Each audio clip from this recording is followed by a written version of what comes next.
Hey guys, welcome back to some more reviews, and today we're reviewing The Conjuring 2, which came out in 2016.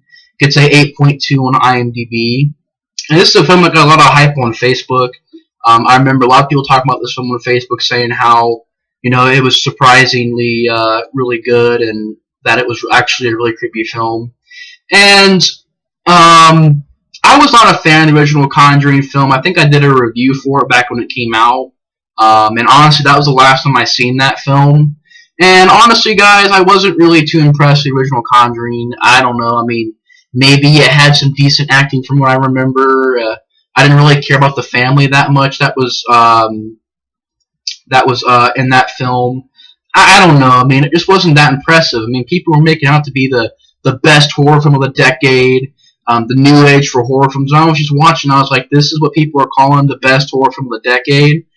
I'm sorry, I'll watch As Above, So Below. Honestly, I'll watch The Purge or Sinister or It Follows. Those are all films I think that are better than original Conjuring. But then again, I haven't seen it in a while, so maybe I'll watch it if I can find it on DVD or if I can find it on Netflix or whatever. If I can find it, I'll give it another watch and I will review it as soon as I see it. Just so that I got both these reviews up, because I believe I did a review for it, or rant for it, for the original film, back when it came out in theaters. So I seen it in theaters, and that was the last time I seen the original Conjuring. And I don't know, I just don't remember being that impressed with the film. Maybe the decent acting and maybe the soundtrack and maybe the way that it was shot. But besides that, I didn't care for the family in the original film. There were a lot of jump scares in it, but they didn't really bother me as bad as like other films with a lot of jump scares. Because James Wan, I think he handles his jump scares really well. Like, I know jump scares can get annoying sometimes, but in the original Conjuring and in this film, The Conjuring 2, the jump scares aren't really that annoying. They're actually handled very well.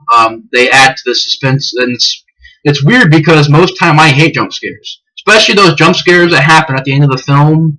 That's like freaking.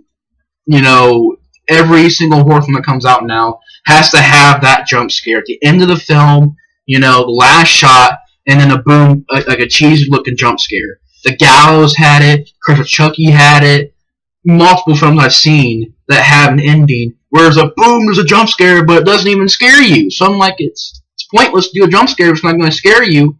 But in these films, it worked. In the original Conjuring and then the sequel, The Conjuring 2, it works. It adds to the suspense. And so the original Conjuring I'm not really the biggest fan of, but I haven't seen it in a while. So if I give another watch, it ends up being good, then, I'll do a review for it. I want to do a review for it as soon as possible, as soon as I can find it on Netflix, DVD, anywhere. If I can find it, I'll watch it. And I'll watch it and do the review for it, so I got both reviews up for both films.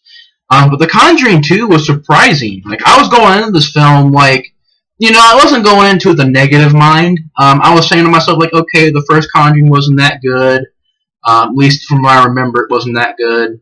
And I was thinking, like, I'll give this film a chance and see how it does. And I'll be honest with you guys, this was probably one of the best horror films of the year. I know it's kind of ironic saying that, how in the original Conjuring so many people were hyping that up, but honestly, guys, this was a lot better than the first one. And even if I do watch the first one again, I like it, I say it's good, this is still probably better than the original film, at least in my opinion. Because in this film, they really add a lot of depth to the characters. And I just love the way this film's shot. It has a beautiful atmosphere. Well, not beautiful, but, a beautifully scary atmosphere, if I should say that. But it's definitely got a very creepy atmosphere. James Wan can handle camera work and the way that his films look. His films definitely have moods to them.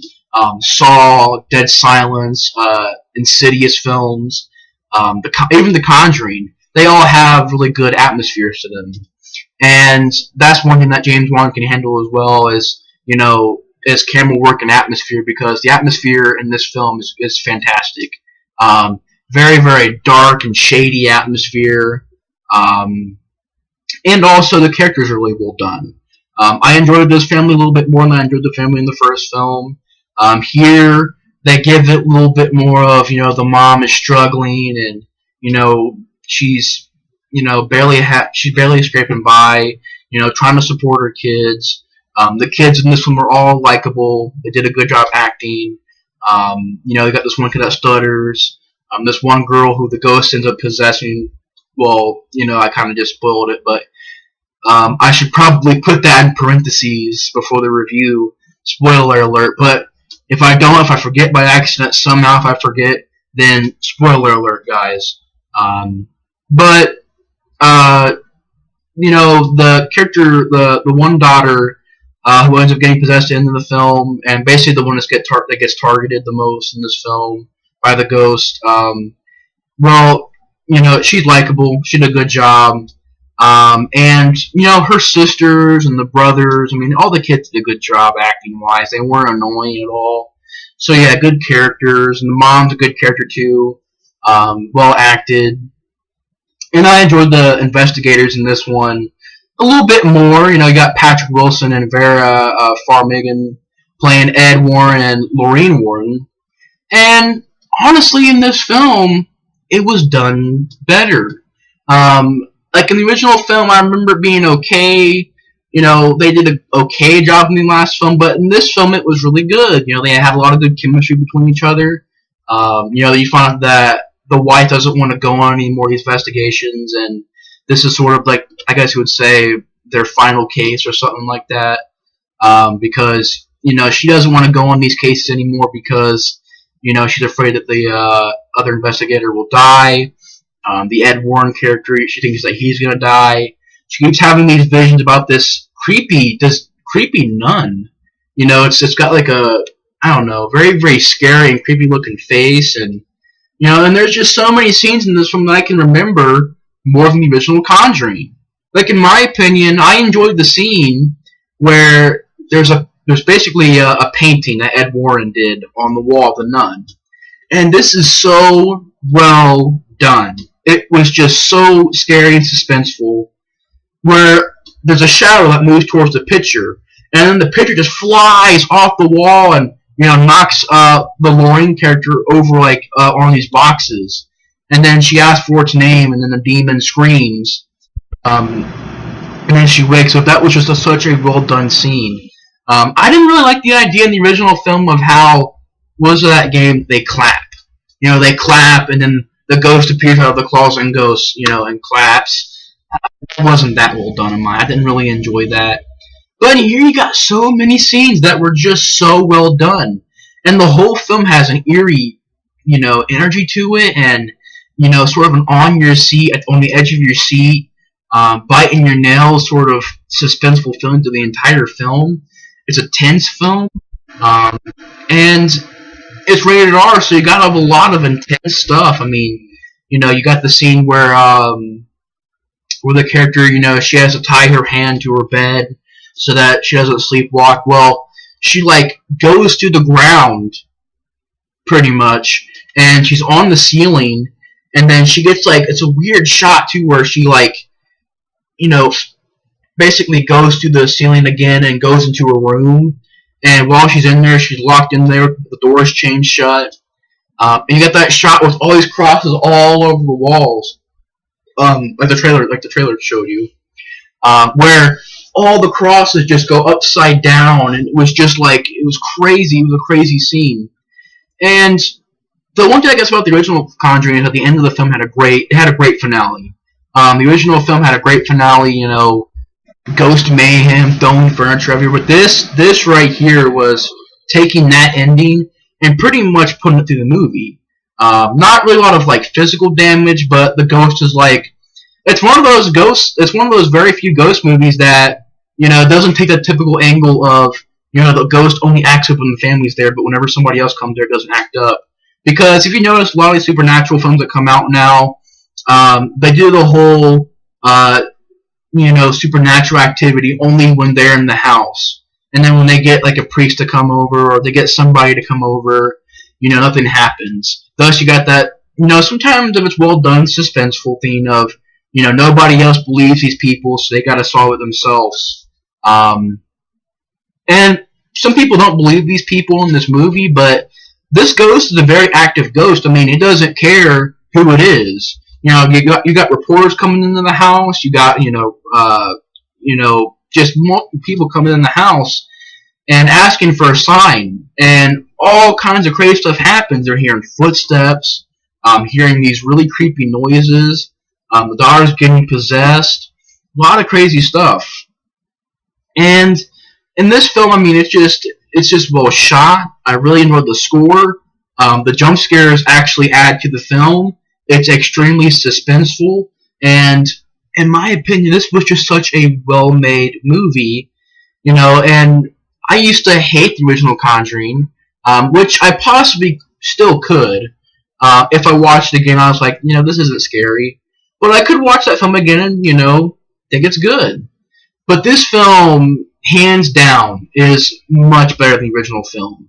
Honestly, this is probably, so far, the best horror film of this year. This is like up there with The Witch. It's a really well done horror film. This film I can see being said all these good things about because this was actually good, because it had a lot more of this just crazy stuff happening. That in the original Conjuring, it was like a few things would happen here and there, and at the end of the film, the freaking stuff goes out of control. Here, it's like the whole movie just got this really tense atmosphere because this ghost, it's basically torturing this family through the whole movie. And the Ghost original film did torture the family, but I'm saying here it was just a lot more well done.